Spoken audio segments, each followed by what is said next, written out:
Hello there, Taurus sign. Welcome to your monthly reading. Taurus, this reading is for the month of May. Love reading for Taurus. Sun, Moon, Rising, Venus. Taurus, hindi lahat ng Taurus maka-resonate sa reading na to. Please to check your other,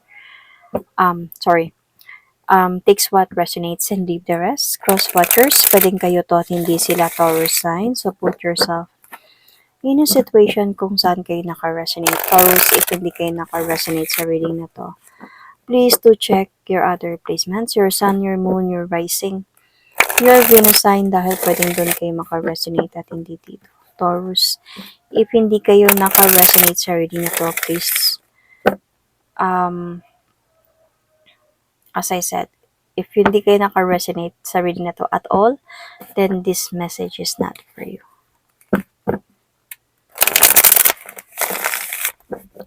So let's start, Taurus. I'm going to pull an oracle card, situation oracle card, for your situation and your person's situation. Taurus. Let's start with your situation, Taurus. Taurus, month of May, love reading. Your situation, Taurus.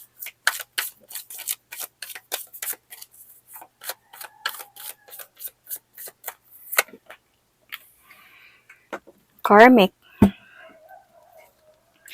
Third party relationship, lessons learned, karmic relationship. Let's see. Your person's situation. Searching online, looking for info, records. So what your person wanted to tell you? Ano yung gusto niyang sabihin sa'yo, Taurus?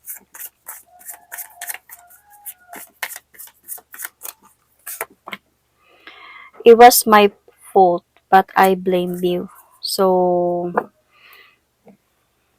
kasalanan niya daw yun, Taurus. Pero, ikaw yung sinisi niya sa mga kasalanan na nagawa niya. Siguro nagtalo kayo nito.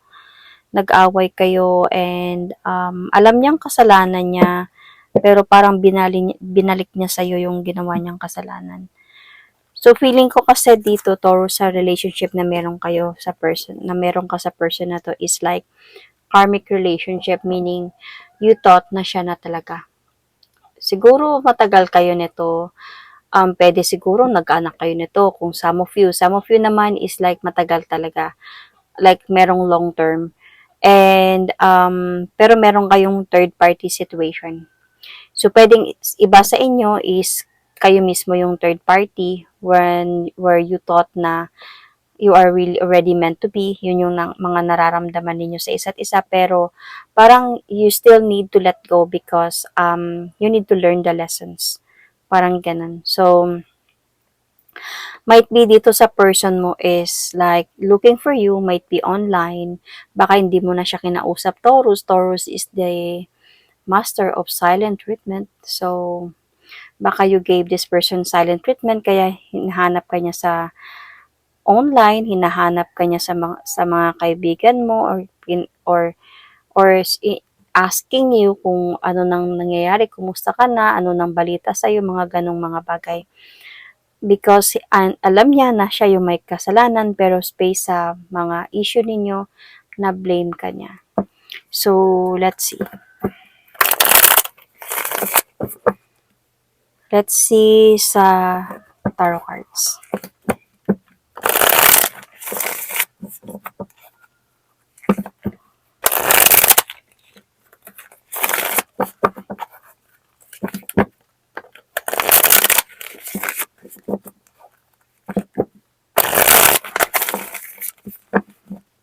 See?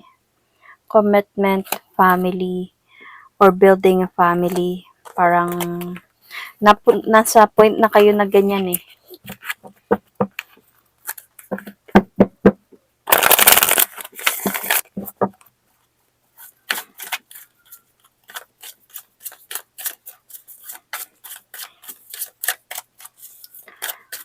Taurus, month of May, love reading.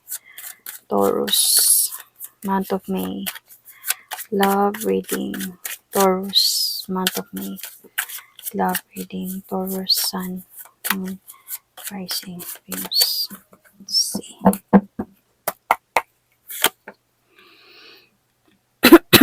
Iwalay na kayo. Okay. Parang trap ka pa din, Taurus, sa nakaraan ninyong dalawa ng person na to.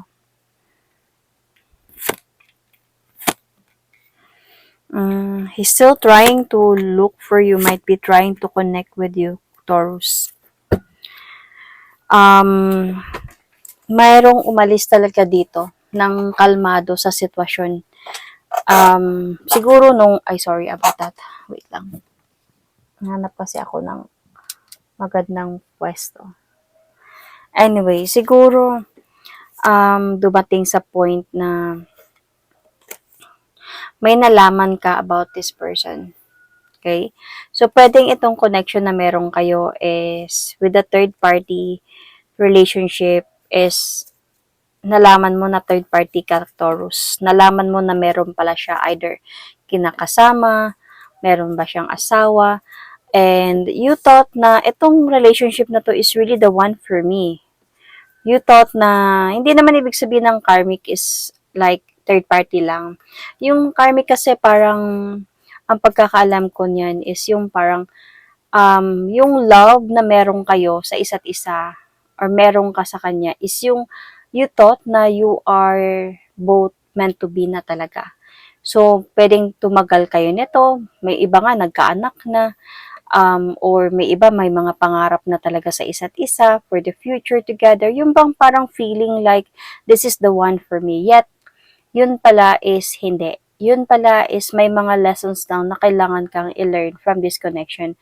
And you really need to separate because you really need to learn the lesson. Kasi pag hindi matatapos yung challenge ninyo sa relationship ninyo if you will not learn the lesson. Parang ganun. So, dito sa connection na meron kayo, dito sa reading na to, might be Taurus nalaman mo na third party ka pala and meron pala siyang kinakasamang iba or may asawa pala siya kasi ito na nga yun. So, may nalaman, may nakapagsabi sa'yo. So, that the thing is, nung nangyari to, you cut off the connection. You cut off the cycle. And you just really want to have some changes in your life. Kaya nga, this present is hiwalay kayo. Tinapos na to. With the death card, this is already done. Finish na. Death na. Tapos na. For you. Kinat off mo to because of that. And yung challenge dito lang, Taurus, is syempre hindi madali yun. Hindi naman sabihin na nalaman ko na third party pala ako. Kinat off ko to. Wala na akong nararamdaman. Okay na ako. No. Syempre masakit yun para sa'yo. Naiipit ka pa sa sitwasyon. May mga questions pa talaga sa isipan mo, Taurus, kung bakit niya ginawa sa akin yun. Bakit nangyari yun? Anong mali na ginawa ko na gawin niya yun sa akin or gawin niya to sa akin. But, nasa point ka na din naman ako, Taurus, na willing ka na to walk away emotionally from this person, from this connection. Kasi nagbigay lang din to siya sa'yo ng sakit sa ulo. Stress. So, ang ano lang dito, siguro mapapatanong ka lang dito kasi this person really offers you new beginning. Kaya nga you thought na kayo na dalawa talaga for each other kasi ang dami niyang pangarap sa inyong dalawa eh. Madami siyang gustong mangyari, mga plano, whatsoever, and willingness na gawin para sa relationship ninyo. But you are very disappointed na sa mga nalaman mo na ganito pala yun. So, in the distant past, Taurus, I can see here with this Five of Cups. Feeling ko sa distant past pa lang, Taurus, meron ng lungkot sa relationship ninyo. Meron ng, I think, may regrets na ba? Meron ng loneliness dito. Let's see. Let's clarify this. Kasi distant pa to, may mga problem na dito. Feeling ko, let's just see kung may idea ka ba about this. O ito na ba yung nararamdaman mo? Okay, get it. So, Taurus, nakikita ko dito, may rami siyang plano 'di ba? Marami siyang plano, marami siyang goals para sa relationship ninyo, mga pangako. Pero parang bakit mistulang he don't take that leap of faith to be with you? Parang napapagod ka na lang sa kakaantay dito sa bakit walang nangyayari? Bakit walang desisyon na nangyayari galing sa kanya? Puro salita, wala sa gawa, walang action in a way. I just really don't know kung ano yung mga reasons niya dito. Pero parang in the distant past pa lang, Taurus, may napapansin ka ng ganyan. And you're sad about this because you want someone, of course, na yung parang gawin niya yung lahat para sa'yo. Ano yung gusto mo? Gusto mo gawin niya yun para sa relationship ninyo. Kasi ikaw din naman, Taurus, willing ka na gawin ng lahat para sa taong mahal mo. So, feeling mo may tinatago siya dito. Feeling mo may sikreto siyang ginagawa dito. But then, nananatili ka, Taurus, na to be practical. Isa na din siguro, busy ka sa trabaho mo, ganyan. So, nagiging practical ka dito. You are still supporting this person sa kung ano man yung mga sinasabi niya, ano man yung mga gusto niya mangyari, ano man yung mga ginagawa niya. You are still really supporting this person talaga. Whether is it support emotionally, support physically, support financially, whatsoever, nandyan ka para sa kanya. So, until in this recent past, kay recently, siguro dito na nalaman mo na pinagsabay pala kayong dalawa.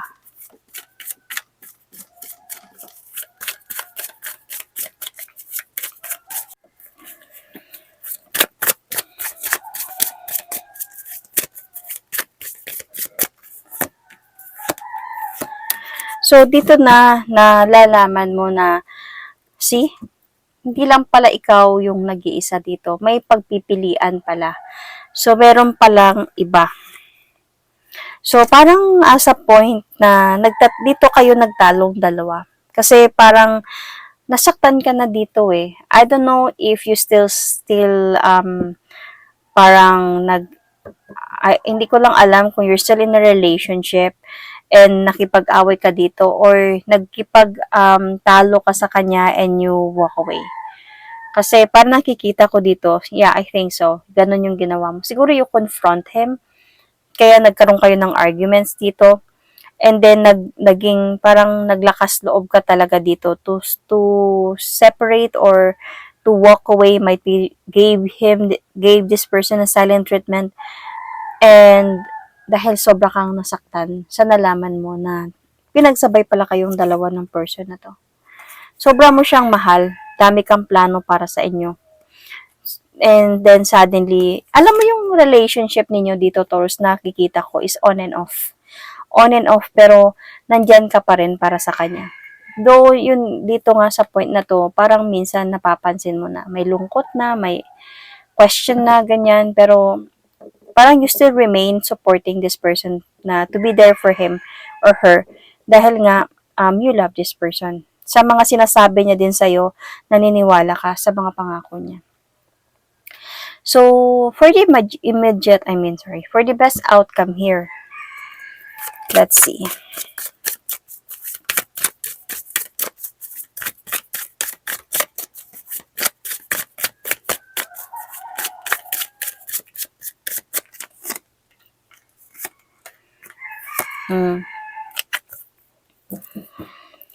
For the best outcome here, I think maganda talaga yung you should confront this person.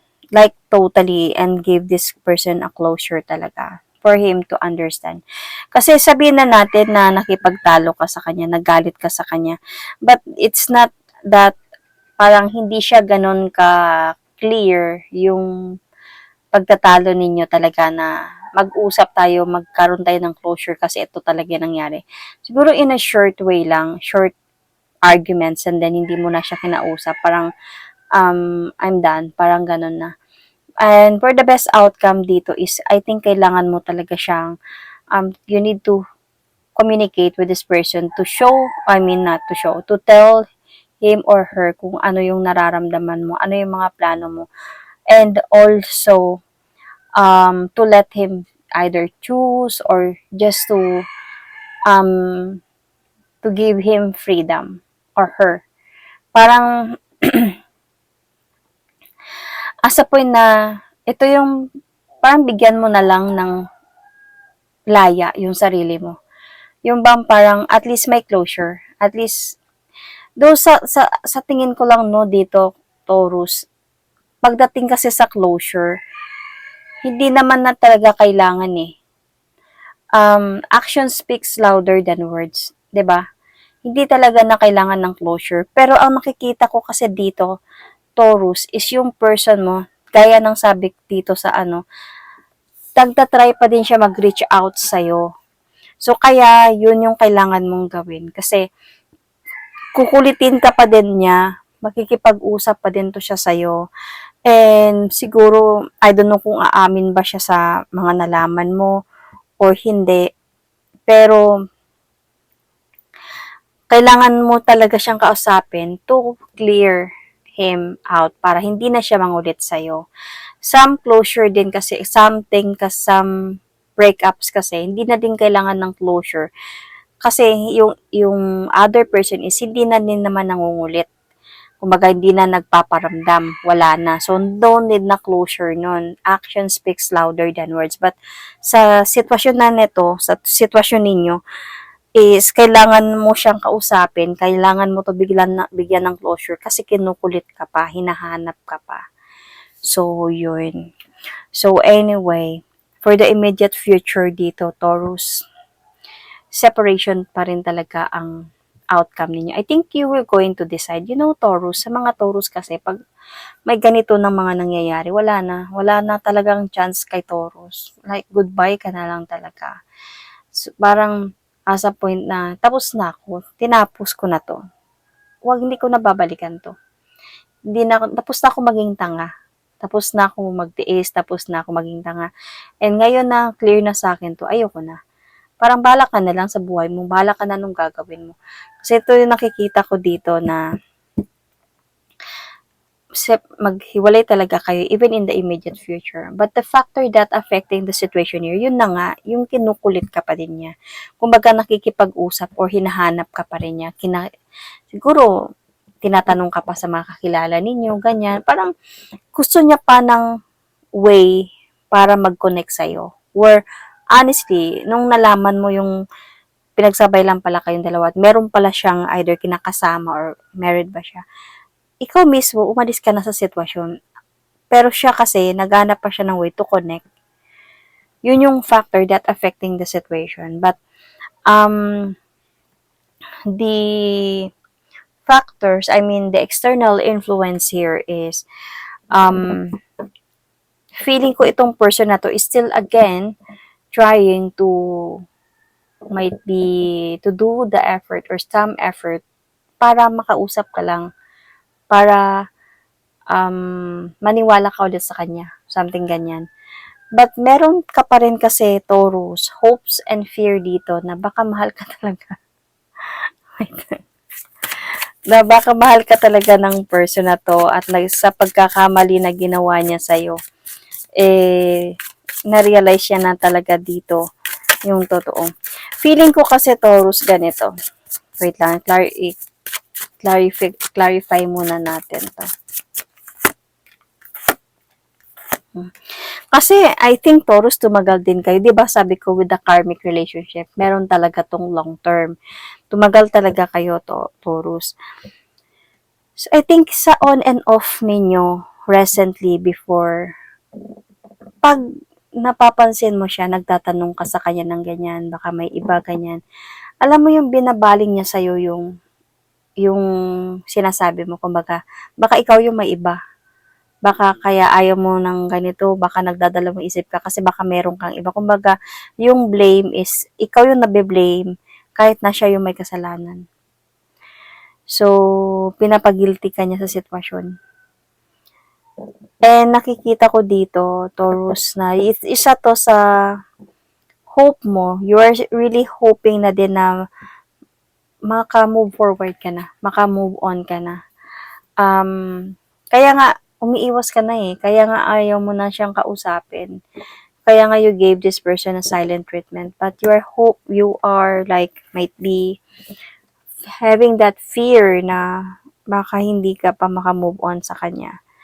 Baka mamahalin mo pa rin siya o baka ganun mga mangyayari. Na totoo talaga yung mahal ka niya sa dami ng pinagdaanan ninyong dalawa. But anyway, for the outcome of this reading, or for the outcome of your relationship, Taurus,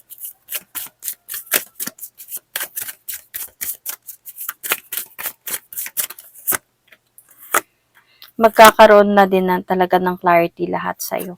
Kumbaga, hindi lang basta narinig mo, hindi lang basta nalamay nakapagsabi sa'yo, totally either makikita mo to, social media, or iimbestigahan mo to, you stalk, and dun mo talaga malalaman yung clarity. And in the future, magpapatuloy ka na lang din talaga sa buhay mo, sa pag-move on mo.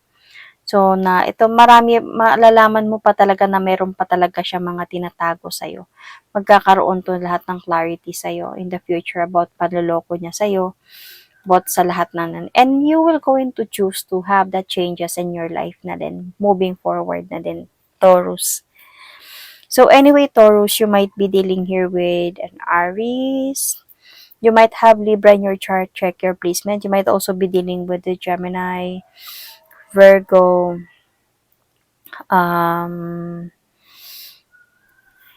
Leo,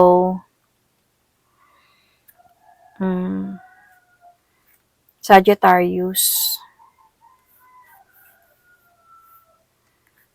Aquarius, very light sa Aquarius. So, Sun, Moon, Rising, Venus, or could be Pisces, yun. So, Sun, Moon, Rising, Venus, thank you and God bless.